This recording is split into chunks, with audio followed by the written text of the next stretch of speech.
Mesdames et messieurs, malgré les efforts réalisés ces dernières années, la garantie d'une stabilité politique fondée sur une démocratie pérenne ne peut se réaliser sans une transition économique et sociale profonde.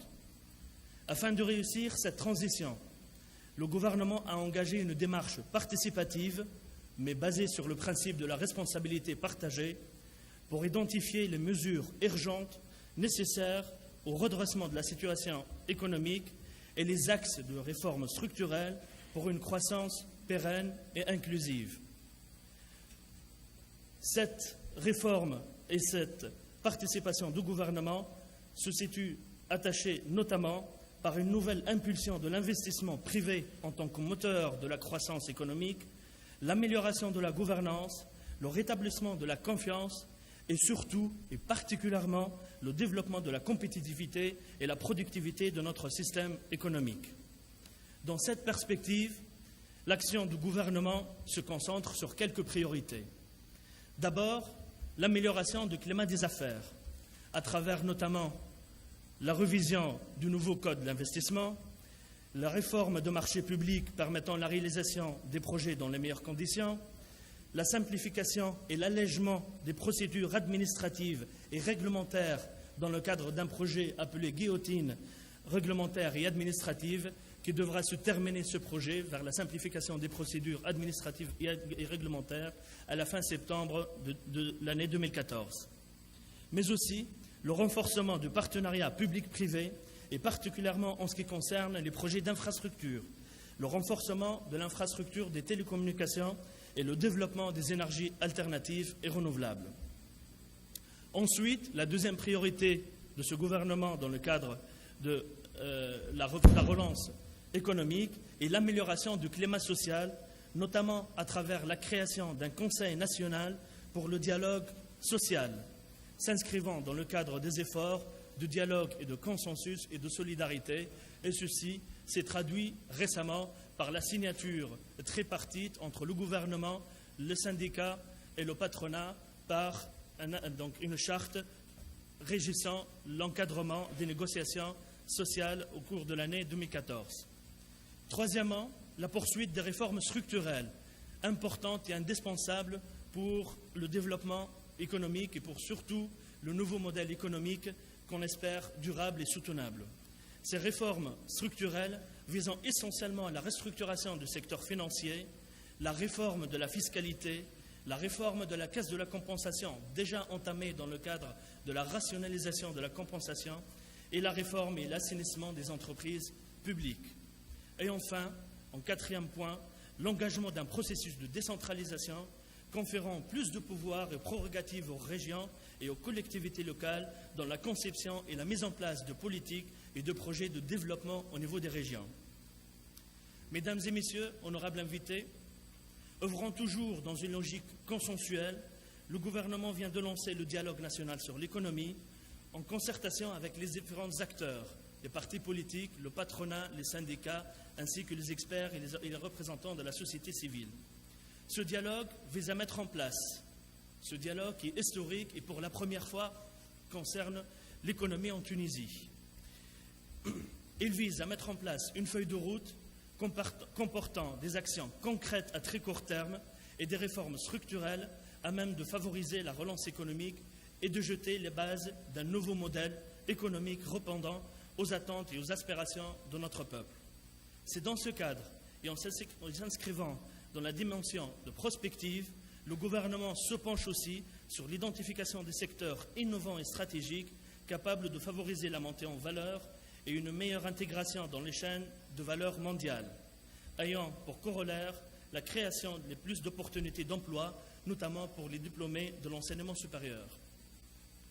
Mesdames et messieurs, honorables invités, les défis auxquels font face aujourd'hui la plupart de nos pays dans la région, et particulièrement les pays du printemps arabe, exigent aujourd'hui plus que jamais un renforcement significatif de la coopération internationale et de la solidarité. La Tunisie a fait le choix stratégique de s'intégrer dans son espace de proximité, car elle est convaincue que l'intégration est un moteur de croissance et un levier pour gagner plus de compétitivité. La Tunisie, mesdames et messieurs, a également choisi ou fait le choix de la démocratie et elle continuera sa transition vers un modèle de développement inclusif, juste et équitable, basé sur la bonne gouvernance, la transparence et la participation de tous les acteurs. Nous comptons dans cette démarche, dans cette méthodologie, sur nos propres moyens, mais aussi nous appelons nos amis, vous les investisseurs et nos partenaires, à croire à cette plus jeune démocratie et à soutenir cette start-up démocratie. Merci pour votre attention et je vous souhaite une excellente journée.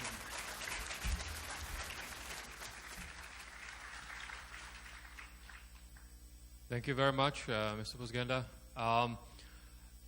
Since I'm the moderator here, I will be able to ask one more question to each of the panelists, and then I would like to open it up to the floor for questions.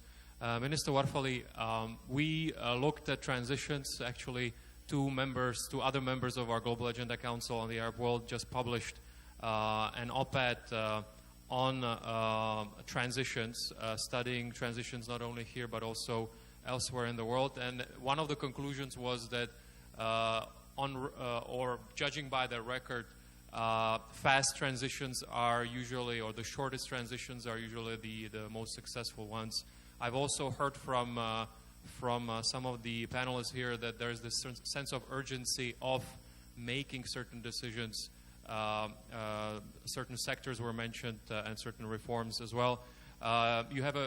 This government has a certain mandate so that we have an idea of what you would expect. What would be the decisions that you would expect in the mandate of this government as part of the National Economic Dialogue, arguably this calendar year? Thank you very much, Mr. Busquet. Écoutez, le gouvernement est parti d'un constat. Ce constat, et que c'est un principe fondateur pour nous, ce constat, c'est que toutes les décisions en matière politique ou en matière économique doivent avoir un consensus. Aujourd'hui, en Tunisie, post-révolution, on ne peut pas avancer, on ne peut pas atteindre nos objectifs, on ne peut pas gérer cette fin de période de transition s'il n'y a pas un consensus de l'ensemble des acteurs. Et lorsque je parle de l'ensemble des acteurs, c'est-à-dire le patronat, le syndicat, le représentant de la société civile, ainsi que le gouvernement. Et c'est pour cette raison que ce gouvernement a lancé, dans le cadre de l'économie, un dialogue national sur l'économie.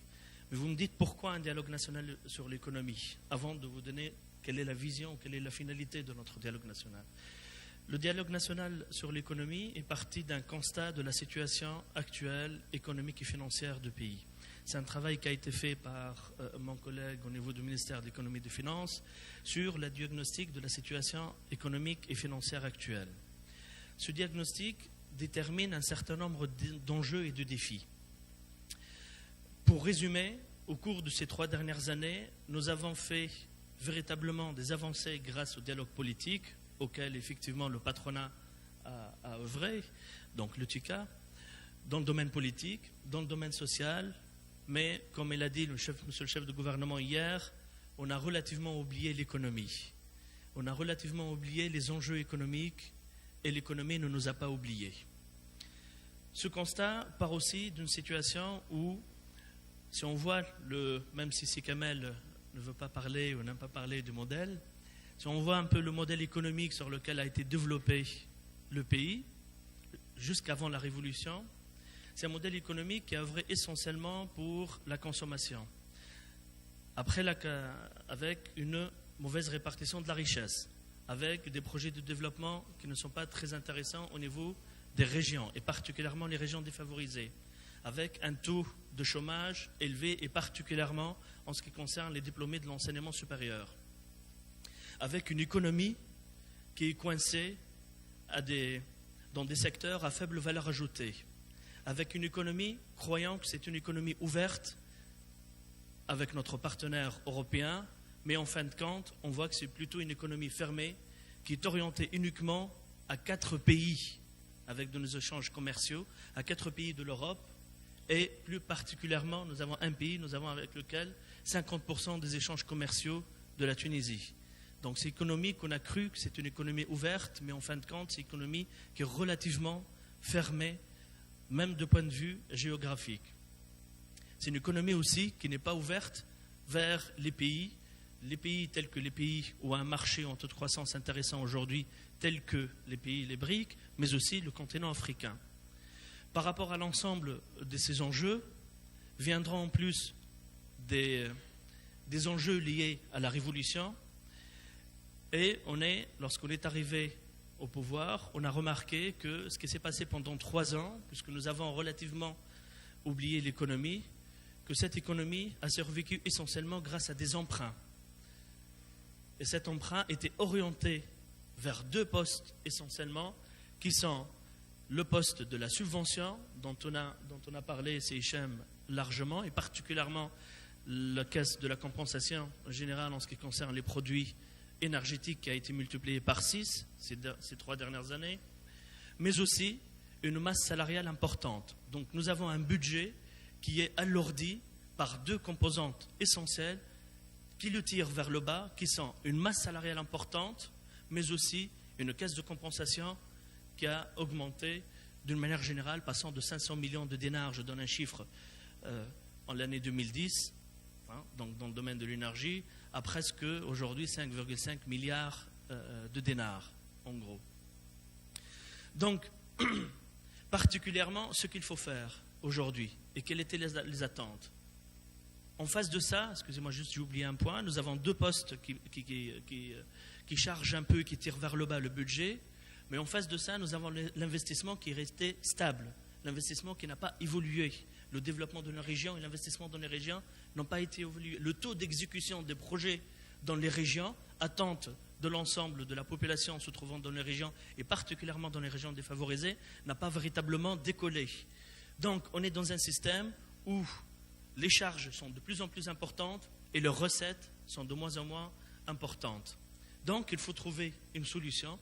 Et lorsque c'est Kamel, et je partage là-dessus, il ne faut pas parler d'un modèle parce qu'il ne faut pas innover, il ne faut pas inventer la roue pour notre modèle économique. Il faut orienter cette consommation en investissement. Cet investissement va créer de la valeur économique. Cet investissement va créer de la richesse économique, va créer de l'employabilité et donc va assurer le pouvoir d'achat de nos citoyens et va assurer aussi le développement régional. Mais pour le dire comme ça, c'est assez simple. Mais pour le concrétiser, il faut avoir un peu l'ensemble des outils et des instruments. D'où l'importance de mettre en place ce dialogue économique national qui a pour objectif, dans une première étape, de se mettre d'accord sur les priorités aujourd'hui de la relance économique et particulièrement dans un certain nombre d'actions, notamment dans le domaine de la compensation, notamment dans la lutte contre l'économie informelle. Et je vous donne, même avec la présence et sous le contrôle du ministre de l'économie et des finances, que la loi de finances complémentaire de 2014 œuvre essentiellement sur une politique volontariste de lutte contre l'économie informelle, voire comment intégrer cette économie informelle qui représente une part importante aujourd'hui en Tunisie. Donc, dans une première étape, la finalité était, dans le cadre de ce dialogue, c'est la participation et la concertation autour des actions concrètes aujourd'hui de la relance économique. Donc, comment mieux investir, attirer les investisseurs, donner une place importante à l'investissement privé que nous considérons au cœur de la croissance économique en Tunisie. Bien sûr, le retour au travail, parce que ces 3 dernières années, on a oublié aussi un deuxième point qui est la productivité, donc le travail. Mais aussi, nous sommes convaincus que pour orienter cette économie ou cette croissance économique ou ce modèle économique durable, il faut absolument mener des réformes. Et des réformes qui sont structurelles aujourd'hui. Et j'en ai cité, et aussi si Ahmed en a cité, la réforme dans le domaine du secteur bancaire, engagée aussi par le ministère de l'économie et des finances, la réforme liée à la fiscalité, ainsi elle est engagée, la réforme liée aux entreprises publiques qui souffrent aujourd'hui. Nous avons une part importante des entreprises publiques qui souffrent aujourd'hui, qui se trouvent dans des situations difficiles, et de l'assainissement de ces entreprises, et aussi, comme on a parlé, la réforme de la compensation. Donc notre objectif dans ce débat national économique, c'est dans une première étape, et ne doit pas s'arrêter aussi, c'est de se mettre d'accord sur les principales actions concrètes à réaliser à très court terme pour pouvoir relancer cette économie et dans une deuxième étape, œuvrer vers les principales réflexions, les principales réformes structurelles menées pour assurer un modèle ou un développement économique soutenable et viable en Tunisie. De rebondir parce que on m'a interpellé, excusez-moi de prendre un peu la parole à l'improviste, sur une question aussi intéressante telle que la réforme de la compensation et de la subvention dans le domaine énergétique. Effectivement, en Allemagne, le citoyen allemand paye en électricité plus cher qu'un industriel. Oui, c'est vrai, c'est une politique qui a été choisie par l'Allemagne et ça s'explique complètement et parfaitement. Mais par contre, pour nous, la réforme dans le domaine de la compensation, particulièrement des produits énergétiques, c'était essentiellement d'abord d'orienter notre politique industrielle.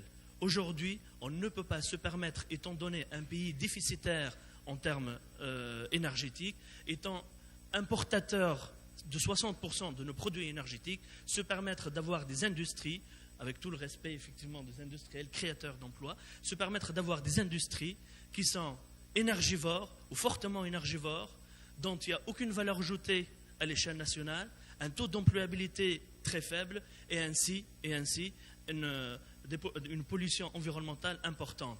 Donc, moyennant l'ensemble de ces critères, on part de cette réforme de compensation, non pas uniquement des ajustements du prix énergétique, mais par contre, cela permettrait de revoir notre politique industrielle. Bien au contraire, on continuera à subventionner les industries à forte valeur ajoutée, à forte création de valeur économique, néanmoins une orientation de notre politique industrielle compte tenu des contraintes auxquelles est confronté le pays aujourd'hui. Le deuxième principe de la rationalisation de réforme dans le domaine de la compensation, ce n'est pas uniquement l'ajustement des prix pour atteindre les vérités des prix. Bien au contraire, c'est comment cette notion de compensation qui aujourd'hui, à mon sens, ne fonctionne pas parce qu'on est en train de subventionner, de compenser ceux qui consomment énormément, ceux même qui gaspillent énormément reçoivent une subvention importante. C'est comment orienter cette subvention, cette caisse générale, vers les nécessiteux qui en ont besoin aujourd'hui. Pour cette raison qu'on lance cette réforme importante dans le domaine de la compensation énergétique. Merci. Minister, thank you very much. We're running out to share some thoughts, and then we will move to the audience, because otherwise, thank you very much. I know that Mr. Busgenda would like to come in as well, but I would like to now open it up and then give you the floor toward the end. So if you can raise your hand, if you have questions, please be very to the point. Questions, no comments, please. Do we have microphones that we can give to people? The gentleman here was first, and then the gentleman here. And if you can say also who it is addressed to, please.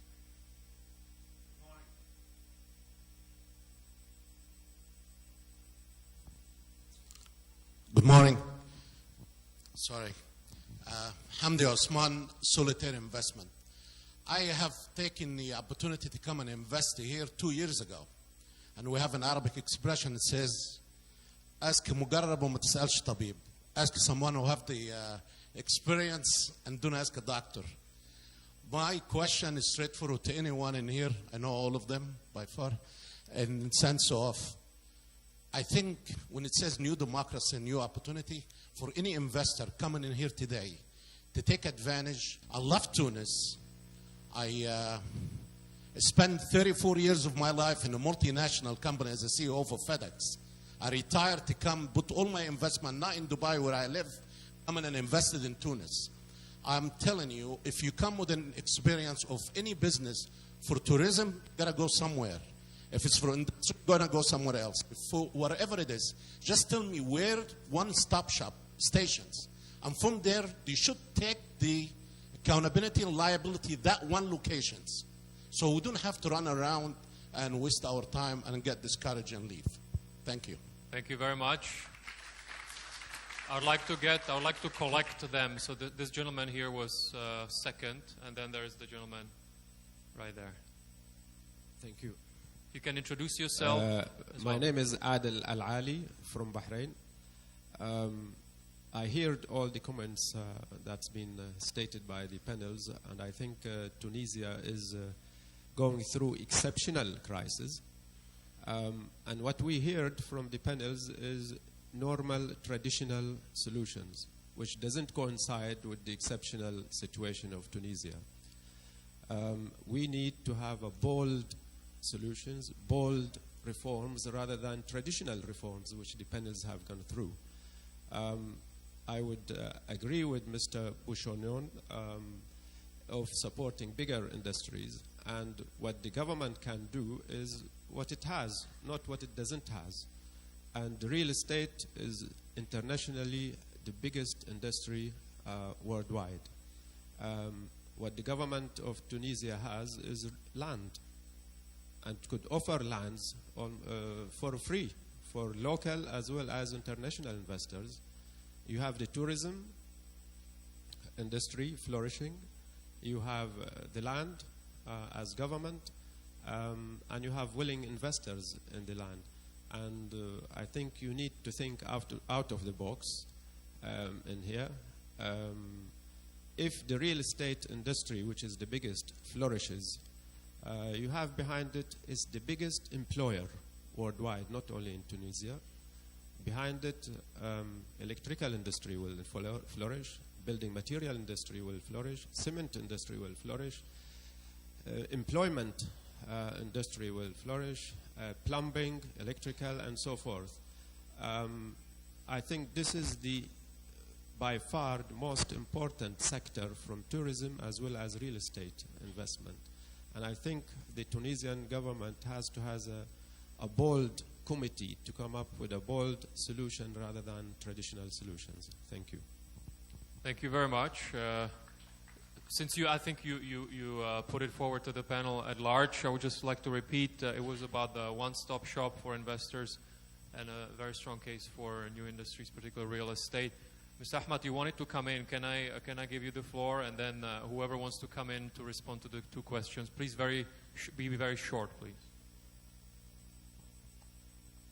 It's a comment, but ce que vient de dire Sinidal sur la réforme énergétique, c'est la nouvelle réforme énergétique qui se prépare. Moi, je pense qu'avec un déficit énergétique tel que vous venez de l'annoncer, je pense que le rôle que vous allez donner au secteur privé, au moins pour la production de l'énergie, tiendra sa place, parce que c'est le moment ou jamais d'avoir une production aussi bien solaire ou photovoltaïque ou autre ou éolienne par des privés, parce que ce sont des projets qui peuvent attirer des investisseurs étrangers, et c'est surtout ça, au moins, on va le dire, crevant l'abcès, on va aller sur le partenariat public-privé, ce chantier-là qui bloque Manhattan à tous les niveaux.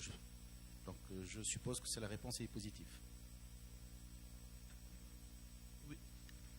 Oui, Okay. oui, cher Ahmed. Please. Yes, I can. Absolument. Donc, nous avons déposé un projet de loi concernant la production de l'électricité à partir des énergies renouvelables, permettant effectivement l'accès au privé d'investir dans le domaine des énergies renouvelables.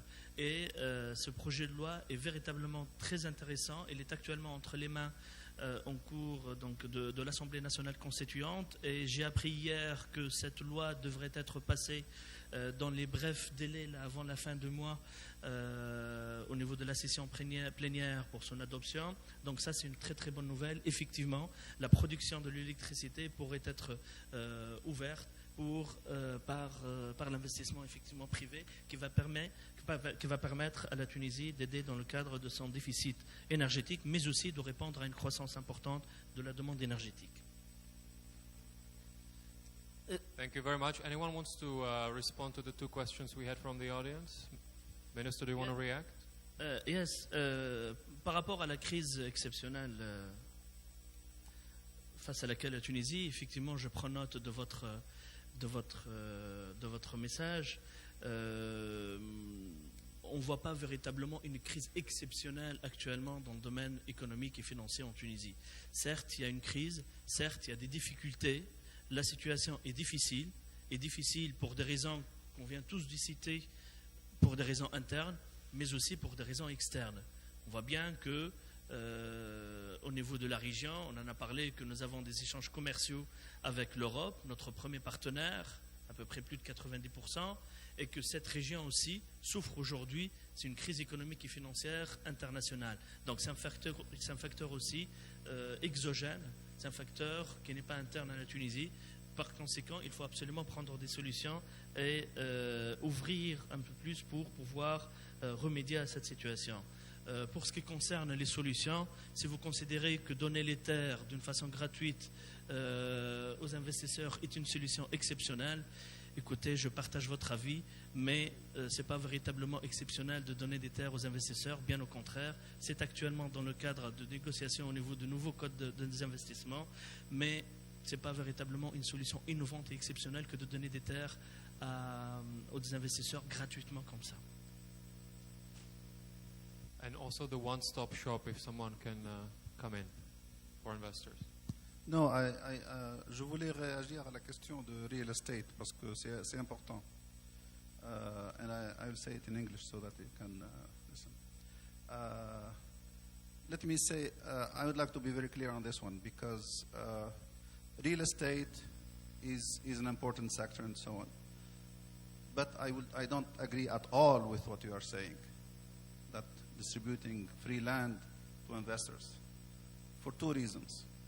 One is that, contrary to what you think, land is very scarce in this country now. Land is very scarce. So there is no oversupply, abundant supply of land in this country. So any basic principles tell you if something is scarce, you cannot provide it for free. So it is against economics, it's against rationality to provide scarce resources for free. Second,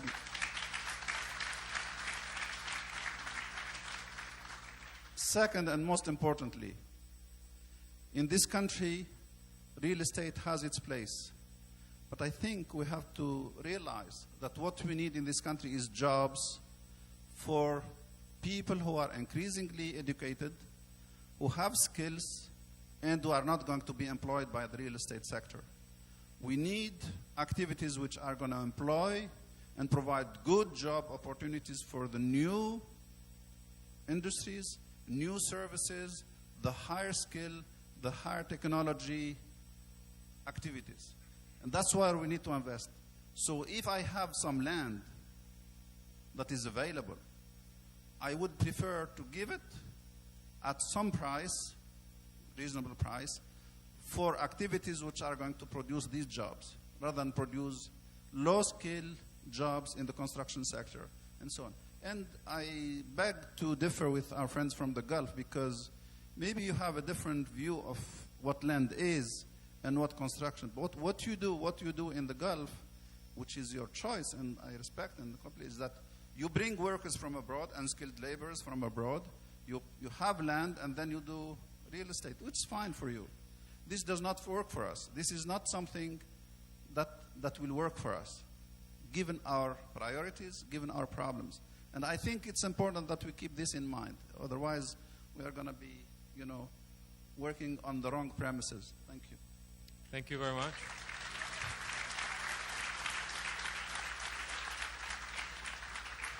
I think we can have an off discussion about the one-stop shop. We have time for two questions. So the gentleman over there was raising, and then the gentleman to the right, and that will be it.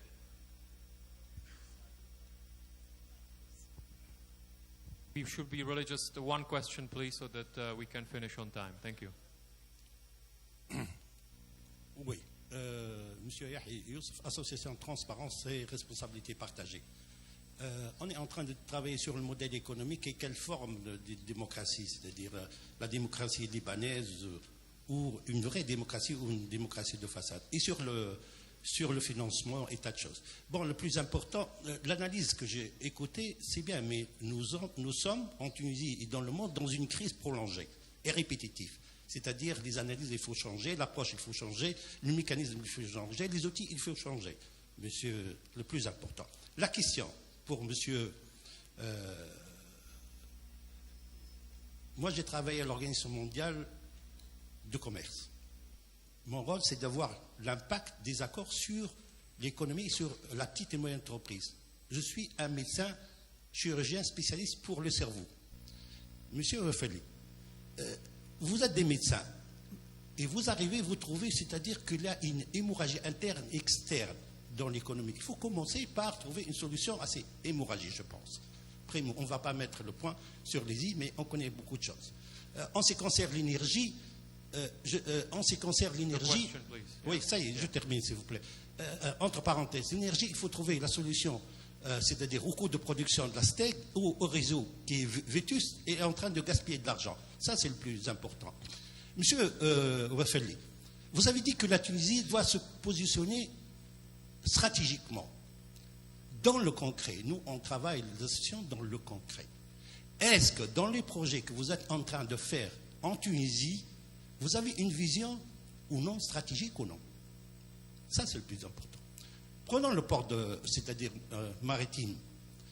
Nous, la plupart des marchandises, beaucoup de marchandises algériennes et libyennes passent par ce port. Pourquoi vous n'avez pas fait ce port maritime à vocation régionale, c'est-à-dire vous mettre la Tunisie dans sa position? C'est un port national.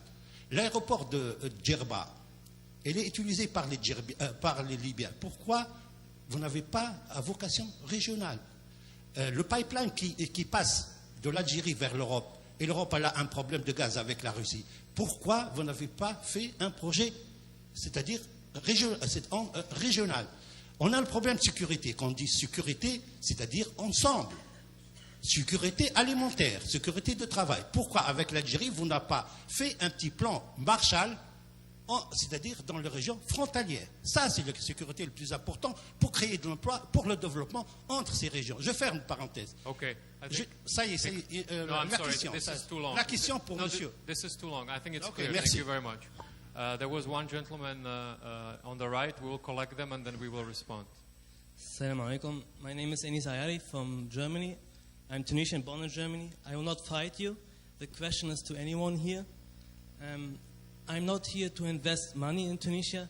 I'm here from Germany because me and my partner, German partner, we developed a new technology it's a paper material for the mobile industry or the aeroplane industry, a new material for producing something. So my question is, how people, for example, me, Tunisian one, living in Germany, how I can come here with my idea, with my developing thing. We patented it. It's patent, and we have a prototype. We want to build it here in Tunisia. We want to make jobs here. I'm Tunisian. I want to live here. I want to I want to come with an idea from Germany to Tunisia, to build a company, to build new jobs. How I can do this? Which way is the right way? Who can help me? Because Tunisia is very difficult, you know? So the questions to anyone in the public here, if anyone is interested, yes, I want to make something here in Tunisia. I want to build jobs, and I want to build a new Tunisia. Thanks. Thank you very much. This was the last question. Minister Warfali, I heard your name in terms of addressing this, and then anyone else who wants to come in, please do.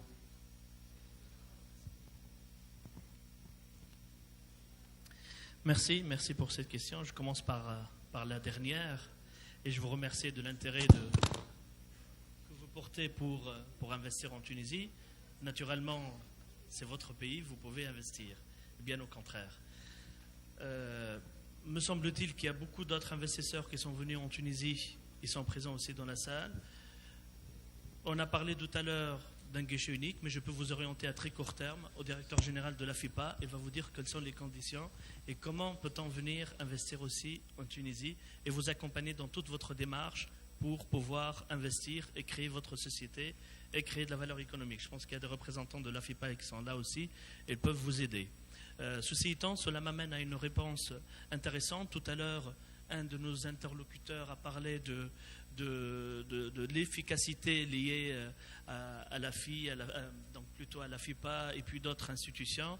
Je pense, c'est vous, chers participants, effectivement, nous avons plutôt une réflexion au gouvernement menée conjointement avec mon collègue, le ministre des Finances, sur comment voir tout cela et créer un seul guichet unique auquel vous, comme investisseurs, venez directement, vous trouvez toutes les informations dans ce guichet unique, et ce guichet unique permettrait de vous aider tout au long de votre investissement en Tunisie. C'est très important, il y a beaucoup de strates en Tunisie, il y a beaucoup d'interlocuteurs, donc l'idée actuellement de revoir notre système, je dirais, d'accueil des investisseurs et d'accompagnement des investisseurs, et l'idée de guichet unique est aussi une des idées qui est en cours actuellement de réflexion au niveau du gouvernement. Pour revenir au projet, vous avez totalement raison, l'ensemble de vos projets que vous avez cités.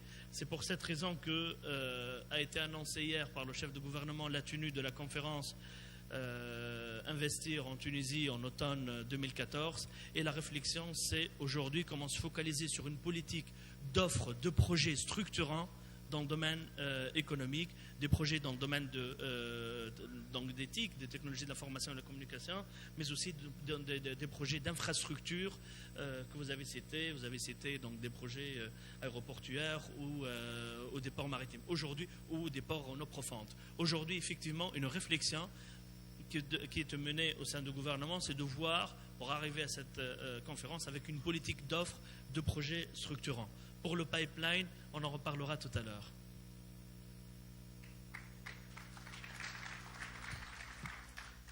Thank you very much. We are 15 minutes over, and I owe it to the organizers to finish. So apologies, we're 15 minutes over, but I think this was a very interesting discussion. Minister, thank you very much. Panelists, thank you very much.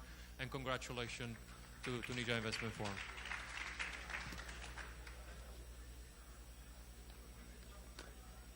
Oui. Monsieur Yahi Youssef, Association Transparence et Responsabilité Partagée. On est en train de travailler sur le modèle économique et quelle forme de démocratie, c'est-à-dire la démocratie libanaise ou une vraie démocratie ou une démocratie de façade. Et sur le financement et tas de choses. Bon, le plus important, l'analyse que j'ai écoutée, c'est bien, mais nous sommes en Tunisie et dans le monde dans une crise prolongée et répétitive. C'est-à-dire les analyses, il faut changer, l'approche, il faut changer, le mécanisme, il faut changer, les outils, il faut changer. Monsieur, le plus important. La question pour monsieur... moi, j'ai travaillé à l'Organisation mondiale de commerce. Mon rôle, c'est d'avoir l'impact des accords sur l'économie et sur la petite et moyenne entreprise. Je suis un médecin chirurgien spécialiste pour le cerveau. Monsieur Refeli, vous êtes des médecins et vous arrivez, vous trouvez, c'est-à-dire qu'il y a une hémorragie interne et externe dans l'économie. Il faut commencer par trouver une solution à ces hémorragies, je pense. Après, on ne va pas mettre le point sur les i, mais on connaît beaucoup de choses. En ce qui concerne l'énergie, oui, ça y est, je termine, s'il vous plaît. Entre parenthèses, l'énergie, il faut trouver la solution, c'est-à-dire au coût de production de la steak ou au réseau qui est vétuste et est en train de gaspiller de l'argent. Ça, c'est le plus important. Monsieur Wafeli, vous avez dit que la Tunisie doit se positionner stratégiquement dans le concret. Nous, on travaille les associations dans le concret. Est-ce que dans les projets que vous êtes en train de faire en Tunisie, vous avez une vision ou non stratégique ou non? Ça, c'est le plus important. Prenons le port c'est-à-dire maritime. Nous, la plupart des marchandises, beaucoup de marchandises algériennes et libyennes passent par ce port. Pourquoi vous n'avez pas fait ce port maritime à vocation régionale, c'est-à-dire vous mettre la Tunisie dans sa position? C'est un port national. L'aéroport de Djerba, il est utilisé par les Libyens. Pourquoi vous n'avez pas à vocation régionale? Le pipeline qui passe de l'Algérie vers l'Europe, et l'Europe a un problème de gaz avec la Russie. Pourquoi vous n'avez pas fait un projet, c'est-à-dire régional? On a le problème de sécurité. Quand on dit sécurité, c'est-à-dire ensemble. Sécurité alimentaire, sécurité de travail. Pourquoi avec l'Algérie, vous n'avez pas fait un petit plan Marshall, c'est-à-dire dans les régions frontalières? Ça, c'est la sécurité le plus important pour créer de l'emploi, pour le développement entre ces régions. Je ferme une parenthèse. Okay. Ça y est, la question pour monsieur. This is too long. I think it's Okay, clear. merci. Thank you very much. There was one gentleman on the right. We will collect them and then we will respond. Assalamu alaikum. My name is Enis Ayari from Germany. I'm Tunisian, born in Germany. I will not fight you. The question is to anyone here. I'm not here to invest money in Tunisia. I'm here from Germany because me and my partner, German partner, we developed a new technology for it's a paper material for the mobile industry or the aeroplane industry, a new material for producing something. So my question is, how people, for example, me, Tunisian one, living in Germany, how I can come here with my idea, with my developing thing. We patented it. It's patent, and we have a prototype. We want to build it here in Tunisia. We want to make jobs here. I'm Tunisian. I want to live here. I want to I want to come with an idea from Germany to Tunisia, to build a company, to build new jobs. How I can do this? Which way is the right way? Who can help me? Because Tunisia is very difficult, you know? So the questions to anyone in the public here, if anyone is interested, yes, I want to make something here in Tunisia. I want to build jobs, and I want to build a new Tunisia. Thanks. Thank you very much. This was the last question. Minister Warfali, I heard your name in terms of addressing this, and then anyone else who wants to come in, please do.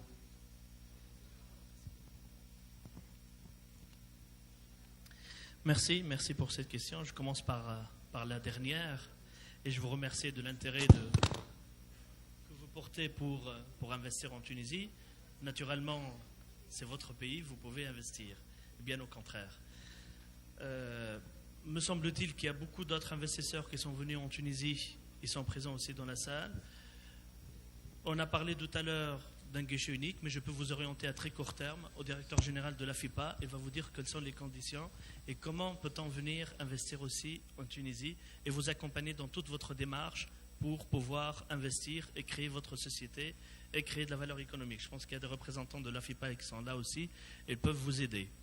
Ceci étant, cela m'amène à une réponse intéressante. Tout à l'heure, un de nos interlocuteurs a parlé de l'efficacité liée à la FI, donc plutôt à la FIPA et puis d'autres institutions. Je pense, c'est vous, chers participants, effectivement, nous avons plutôt une réflexion au gouvernement menée conjointement avec mon collègue, le ministre des Finances, sur comment voir tout cela et créer un seul guichet unique auquel vous, comme investisseur, venez directement, vous trouvez toutes les informations dans ce guichet unique et ce guichet unique permettrait de vous aider tout au long de votre investissement en Tunisie. C'est très important, il y a beaucoup de strates en Tunisie, il y a beaucoup d'interlocuteurs, donc l'idée actuellement de revoir notre système, je dirais, d'accueil des investisseurs et d'accompagnement des investisseurs, et l'idée de guichet unique est aussi une des idées qui est en cours actuellement de réflexion au niveau du gouvernement. Pour revenir au projet, vous avez totalement raison, l'ensemble de vos projets que vous avez cités. C'est pour cette raison que a été annoncé hier par le chef de gouvernement la tenue de la conférence Investir en Tunisie en automne 2014. Et la réflexion, c'est aujourd'hui comment se focaliser sur une politique d'offres de projets structurants dans le domaine économique, des projets dans le domaine d'éthique, des technologies de l'information et de la communication, mais aussi des projets d'infrastructure que vous avez cités. Vous avez cité donc des projets aéroportuaires ou des ports maritimes aujourd'hui ou des ports en eau profonde. Aujourd'hui, effectivement, une réflexion qui est menée au sein du gouvernement, c'est de voir, pour arriver à cette conférence, avec une politique d'offres de projets structurants. Pour le pipeline, on en reparlera tout à l'heure.